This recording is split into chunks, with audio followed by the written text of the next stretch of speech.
Yeah, continuing my thoughts on my ecological analysis of Genesis, right? At the end of chapter 1, we have God looked at everything he made and he found it was very good. Right, this word, very good, as he's creating things, he's saying they're good. And at the end, it's very good. Of course, we know eventually there's a fall, but we can still see that goodness. We can see the fingerprint of God. We go out into nature, right? We love to protect natural resources. We despise when we go to, let's see, our local national park or state park, and we see that they've clear cut some forests to make ends meet, and we see that as problematic, right? Or a local, they decide they want to put an Aldi's in, so they clear cut a wild wooded section of our neighborhood, right? And they put that Aldi's, but then there's just a whole bunch of other stuff that they left to grow over with weeds, right? We can see that it's fallen, but man, before it's there, when it's wild, we don't do anything to make it grow so beautifully, do we? And yet there it is.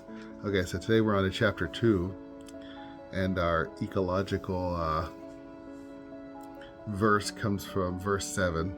Then the Lord formed the man out of the dust of the ground and blew into his nostrils the breath of life, and the man became a living being. And here it is. This is the nature of what it is to be human, to be the earth, which God made, and to be the spirit, which God held and then gave to us. Both of those things exist before us. That's something to consider, right? The spirit, which is in God, comes out of his lungs, through his lips, and into ours. And the ground which God created before us out of nothing. This stuff. We are a connection of both these things. And that says a lot about how we should think about ecology, right? We're not escaping, right? Where we are just the spirit again. That's not the goal.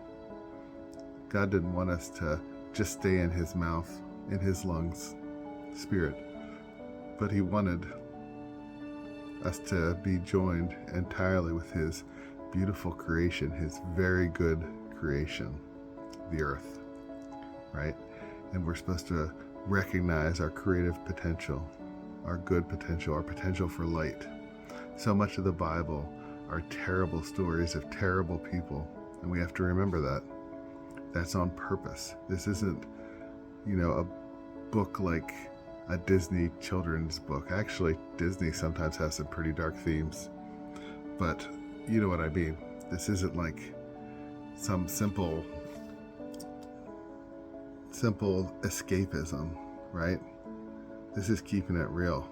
There's murder, there's rape, there's terrible, terrible things in this. It is at no point saying that's good.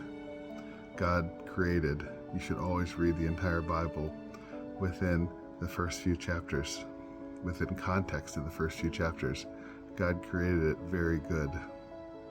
War, desolation of the planet, throwing plastic into our oceans.